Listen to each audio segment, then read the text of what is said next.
Bienvenue et merci d'être avec nous pour ce nouveau numéro de Reporter, le magazine de grands reportages de la rédaction de France 24. Direction le Maroc où chaque année des millions de touristes viennent visiter le royaume. Mais tous ne sont pas animés de la passion des vieilles pierres, des plages ou du désert. Ils sont de plus en plus nombreux à venir y assouvir leurs pulsions sexuelles. Dans les grandes villes touristiques, moyennant quelques dizaines d'euros, il est possible d'y négocier une passe, y compris avec des mineurs. De Marrakech à Agadir, ce sont des milliers de femmes et d'enfants qui sont exploités, souvent avec la complicité de rabatteurs marocains. Une activité qui se fait au vu et au su des autorités. Reportage de Karim Akiki et Aziza Naïtsiba. 8 millions de touristes déferlent tous les ans sur le Maroc. Une manne financière qui rapporte au royaume 10 milliards d'euros.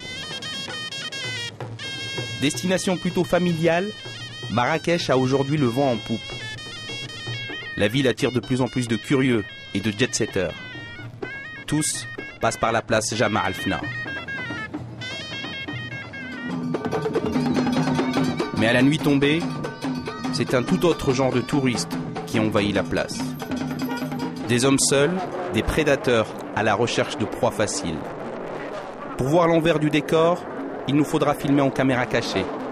Très vite, nous sommes accostés par un rabatteur. Bonjour mon ami. Tu cherches quoi? Tu veux du sexe? J'ai ce qu'il te faut, on peut tout acheter ici. J'ai des enfants. Tu viens, tu leur parles et voilà. C'est pas cher. 30 euros. Nous décidons d'en rester là. Mais quelques minutes plus tard, le rabatteur revient avec un adolescent de 17 ans. L'adolescent nous annonce ses tarifs, 30 euros pour la nuit.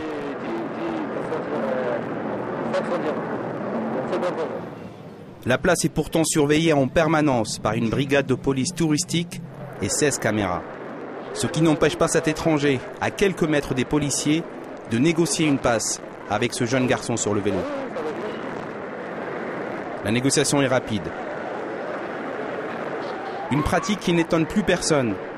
C'est devenu chose courante à Marrakech.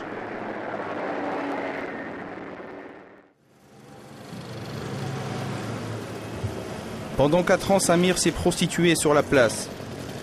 Aujourd'hui, il est séropositif. Son cauchemar commence à l'âge de 12 ans, avec la rencontre d'un Marocain qui lui propose de l'argent facile. Samir, comme des milliers d'autres enfants, est très vite intégré dans un réseau de pédophilie. Les filières de recrutement sont organisées. Elles démarchent les enfants directement.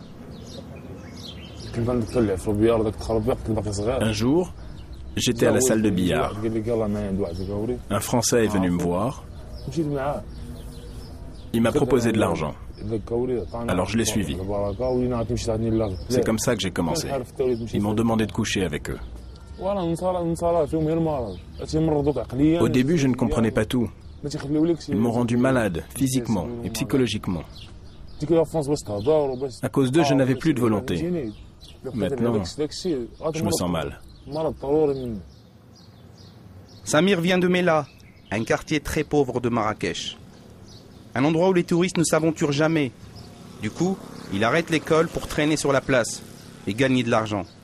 À l'époque, c'est lui qui fait vivre toute sa famille.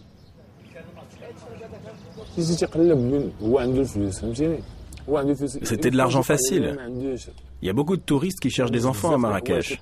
Eux, ils ont de l'argent et nous, on n'a rien. Qu'est-ce que tu crois? Nous, on est obligés d'accepter de se vendre. Nos familles sont pauvres. Elles nous interdisent de rentrer le soir à la maison si on ne ramène pas d'argent. Alors qu'est-ce que tu veux qu'on fasse? On est obligés de nourrir nos familles. Tous les moyens sont bons. C'est comme ça. C'est devenu ordinaire. Pour Mustapha et Rachdi, ce n'est pas une fatalité. Mustapha est l'avocat de l'association Touche pas à mon enfant, qui lutte contre la pédophilie au Maroc. Un travail difficile à cause de l'omerta. Très peu de familles osent porter plainte contre les pédophiles. L'avocat s'occupe pourtant de 200 cas d'abus sexuels. Après le tsunami, on a vu les touristes sexuels qui sévissaient en Asie du Sud-Est déferler sur le Maroc. Le Maroc est une aubaine pour eux, grâce à la proximité géographique, à la pauvreté et à la passivité des autorités au Maroc, qui sont permissives.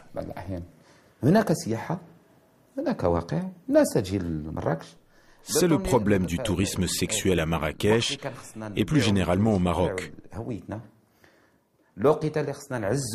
Au lieu de vendre notre culture et nos traditions qui sont riches et diverses, on vend le soleil et nos enfants.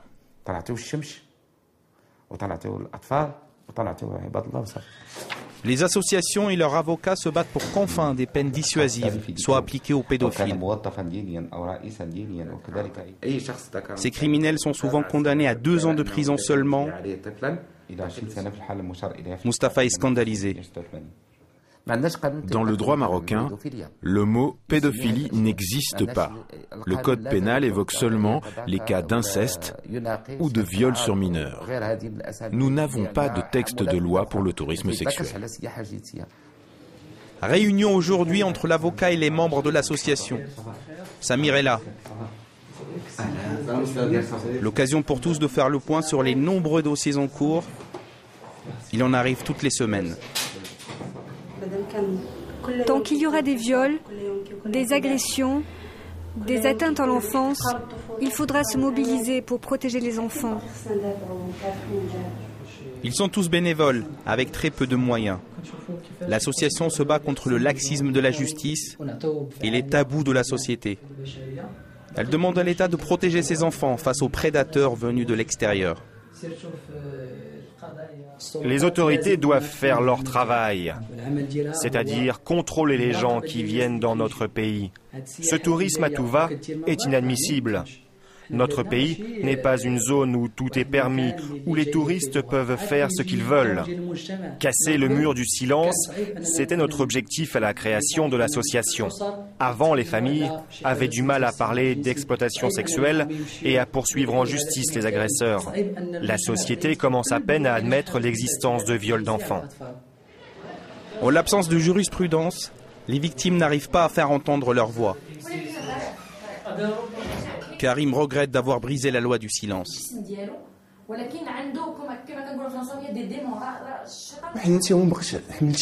J'en ai marre de cette situation. Je ne veux plus de cette vie-là. Je vis comme un pestiféré, je ne le supporte plus. C'est déjà beaucoup ce que j'ai vécu avant. C'est bon, je ne veux plus parler de ça. Je ne supporte plus d'y penser. À 2 heures de Marrakech, Essaouira, un passage obligé pour les touristes qui visitent le Maroc. Une cité tranquille qui n'a pas encore été envahie par la prostitution de masse, notamment grâce au travail de cet homme, Hassan. Le président de l'association Beiti fait de la prévention auprès des enfants des rues d'Essaouira. Ah bonjour, ça va? Ça fait longtemps que je ne t'ai pas vu. Je peux passer te voir? Oui, bien sûr, tu peux venir à 4 heures, ça te va? Comme ça, on réglera ton problème. Il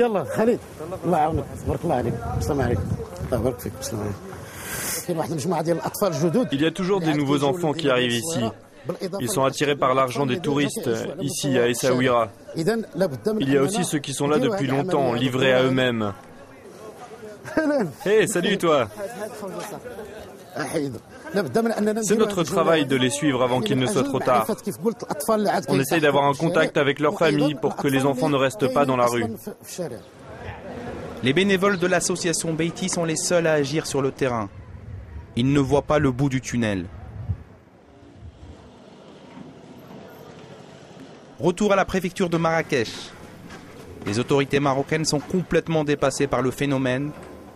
Nous sommes reçus par le responsable de l'action sociale de la ville.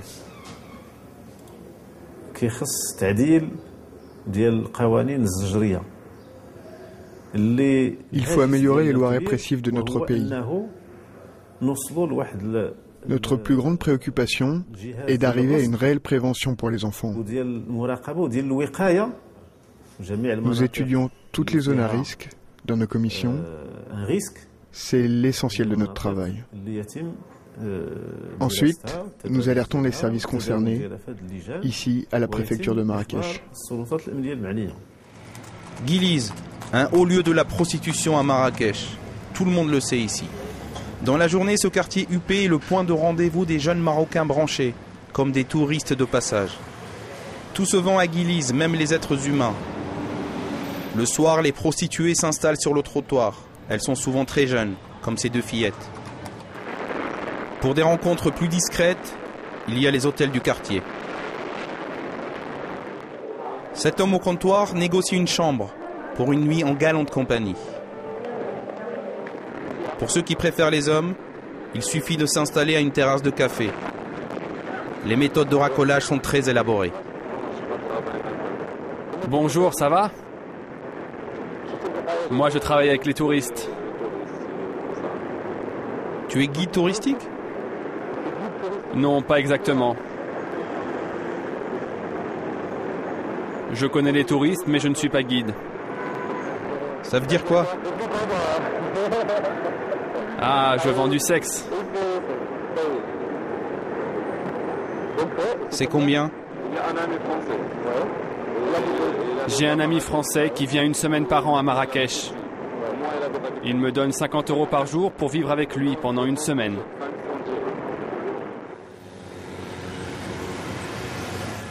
Nous retrouvons Samir. Il n'est pas en forme aujourd'hui. Le virus fait son œuvre. Il n'a rien avalé depuis 2 jours et pourtant il refuse de se soigner. Personne ne m'aide à trouver un travail. Le seul travail que tu peux avoir ici, c'est voler, vendre de la drogue ou se prostituer avec les touristes. Je ne veux pas le faire, mais j'ai besoin d'argent pour vivre. Qui va me donner un travail ? Je cherche, et je me fais pas d'illusions. Tout le monde connaît mon histoire ici à Marrakech. Samir n'a nulle part où aller. Il traîne sur la plage Jama Al-Fna. C'est ici que tout a commencé pour lui, et c'est ici, à tout instant, qu'il pourrait recommencer. L'industrie du sexe ne connaît pas de répit. Avec nous en plateau, Karim Akiki. Bonjour Karim. Bonjour. Vous êtes grand reporter à France 24 et vous avez signé avec Aziza Naïtsiba ce reportage au Maroc. Et on est effaré de la facilité avec laquelle on peut acheter des relations sexuelles au Maroc, à Marrakech, avec un mineur. Nous avons été étonnés nous-mêmes. Il suffit d'arriver à Marrakech, sur la fameuse place Jama Al-Fna. C'est la grande place touristique. Tout se passe sur cette place-là. Il y a un tourisme classique, comme on le voit dans le reportage, et très vite, en étant avec les bonnes personnes et surtout en traînant tout seul. Un homme tout seul qui traîne sur la place se fait aborder en permanence au Maroc. Alors on peut nous vendre des mouchoirs, on peut nous vendre des petits souvenirs, mais la nuit tombée sur la plage Jama Al-Fna, on vient nous proposer directement de la vente d'êtres humains. Le processus est toujours le même, c'est-à-dire c'est des prostituées hommes qui viennent nous voir et qui nous demandent ça coûte tant, c'est très direct, ils savent reconnaître les hommes qui sont tout seuls. Et moi-même j'étais étonné, je leur disais mais pourquoi vous me proposez ça ? Je dis mais on voit beaucoup de touristes qui sont là, qui sont tout seuls sur la place, donc on va vers eux, on leur propose ça. Très vite, quand on leur dit qu'on n'est pas intéressé, la deuxième étape c'est j'ai des enfants. Et là, j'ai été très étonné. On était au pied du commissariat de la police touristique, la police qui était censée surveiller ce trafic-là et tous les trafics qui se passent sur la place. Et quand j'ai parlé avec les rabatteurs en me disant « Vous n'avez pas peur », tout le monde me dit « Mais c'est ordinaire ici ». Mais alors, faut-il évoquer une forme de cynisme des autorités qui consisterait à ne surtout pas effrayer le touriste qui constitue une manne considérable pour le Maroc ? Il y a de ça, mais c'est un peu plus compliqué que ça. Les autorités sont gênées. Elles sont vraiment gênées pour 2 choses. La première chose, c'est la manne touristique. Elles ont peur d'effrayer les touristes et elles ne veulent surtout pas apparaître. Et le Maroc, je le répète, et Marrakech n'est pas une destination comme la Thaïlande, l'Asie du Sud-Est ou une destination uniquement sexuelle. C'est une destination à majorité familiale, assez huppée d'ailleurs Marrakech, mais il y a cette frange-là. Donc les autorités marocaines, quand je parle moi avec elles me disent on ne veut pas effrayer, on veut lutter, mais pas de manière visible. La deuxième chose, il y a un tabou énorme. C'est une société marocaine traditionnelle, musulmane. Donc parler de ces choses-là, ça devient très compliqué. Et d'ailleurs, j'ai appris à cette occasion qu'en arabe, le mot pédophilie n'existe pas. Donc il faut d'abord trouver des mots, ensuite pour que la société puisse s'ouvrir. Mais il y a beaucoup d'associations qui travaillent dans ce sens-là, justement. Et vous le montrez, la loi marocaine n'est pas adaptée à ce genre de cas. Non, il n'y a pas de condamnation pour tourisme sexuel ou pour pédophilie au Maroc. On tourne autour de la question. D'ailleurs, le roi, la semaine où j'ai été à prononcer un grand discours de réforme constitutionnelle, et dans cette réforme-là, les associations demandent aussi à ce qu'on puisse inscrire dans la loi le tourisme sexuel et la pédophilie pour qu'elles soient punies elles-mêmes. Alors pour autant, Karim, ce phénomène n'est pas nouveau parce que Marrakech c'est connu pour ça. Au 19e siècle, au 20e siècle, alors on n'appelait pas ça comme ça s'appelait pas le tourisme sexuel, mais enfin les amours virils. Les amours virils, oui. Alors qu'en France, à cette époque-là, la société est beaucoup plus fermée. Au Maroc, c'était un peu plus permissif. Marrakech a toujours été une ville un peu à part au Maroc et à part dans le monde arabe. C'est connu dans le monde arabe. Et vous avez raison, les poètes célèbres du monde arabe, des poètes célèbres de l'autre rive, la rive occidentale, allaient là-bas pour, entre guillemets, vivre leurs amours virils là-bas, à l'abri de regards, mais une énorme tolérance là-bas. Alors il faut faire la distinction évidemment entre l'homosexualité, là on parle d'homosexualité, et la pédophilie, qui là c'est un phénomène beaucoup plus récent. Qui arrive là-bas. Alors, des scandales éclatent régulièrement. Le dernier en date a été déclenché par le philosophe français Luc Ferry, qui a évoqué des relations pédophiles qu'aurait eu un ministre français au Maroc. Est-ce que ça a eu du retentissement là-bas ? On en parle. Moi, c'est un rabatteur qui m'en a parlé, parce qu'évidemment, il se méfie beaucoup. C'est une chose ordinaire de proposer des enfants de la pédophilie, mais il y a quand même de la méfiance. Et là, le rabatteur avec qui je parlais, il me disait c'est un peu plus compliqué en ce moment depuis l'affaire de votre ministre qui est venu ici. Les autorités ont quand même serré les boulons depuis cette affaire-là. C'est un peu plus compliqué. Il faut se cacher plus pour pouvoir avoir des enfants. On en parle. Le wali de Marrakech m'en a parlé, et les rabatteurs eux-mêmes qui sont dans la rue, qui suivent pas beaucoup l'actualité, sont au courant. Merci beaucoup Karim Akiki, et merci à vous d'avoir suivi ce magazine. On se retrouve la semaine prochaine pour un nouveau numéro de Reporter sur France 24.